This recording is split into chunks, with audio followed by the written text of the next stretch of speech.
جہاں جگہ بیٹھے جس مہینے میں بیٹھے آپ کے دل میں اس بات کا دکھ پیدا ہوتا ہے کہ واقعہ کربلا ایسے کیوں ہوا یار. اور اعلیٰ حضرت نے فرمایا کہ اس کو واقعہ کربلا یاد آئے اور دل میں دکھ پیدا نہ ہو تو اس کو اس دکھ سے ہی مان جانا چاہیے کہ میرا دل اتنا ہی پتھر ہے, یہ دل میں دکھ ہی نہیں پیدا ہوا.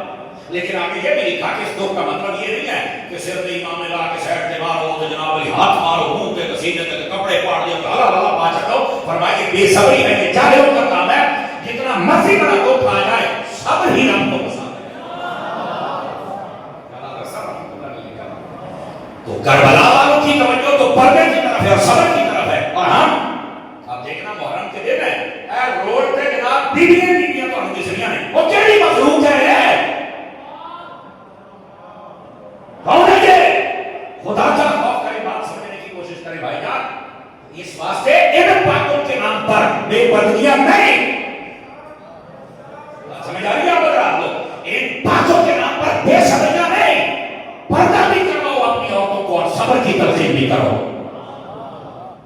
یہ ہے پیغام, اس پیغام کو یاد رکھنا ہے کیونکہ یہ محرم شریف ہے. سمجھ آ رہی نا, 10 محرم کا دن تو کم از کم ہمارا مسجد میں یا کسی سنی عالم کے ساتھ گزرنا چاہیے نا. 5 نمازاں پوریاں مطلب پڑھے, قرآن مجید بھی پڑھے اور صرف ایسی گل کر چھڈے کہ لج پالو تسی تے بیٹے تے چڑھ کے قرآن پڑھ دے رہے ہو, اسی مسیح تے بیٹھ کے تہاڈی غلامی دا حق ادا کر دے رہے ہیں. اگر اس دن ہم نہیں پڑھ رہے تو کیا کر رہے ہیں؟ تو جگر میرے ایمان کی توجہ ہے آج پر ہماری نہیں ہے, جبکہ ہمیں ادھر توجہ کرنی چاہیے.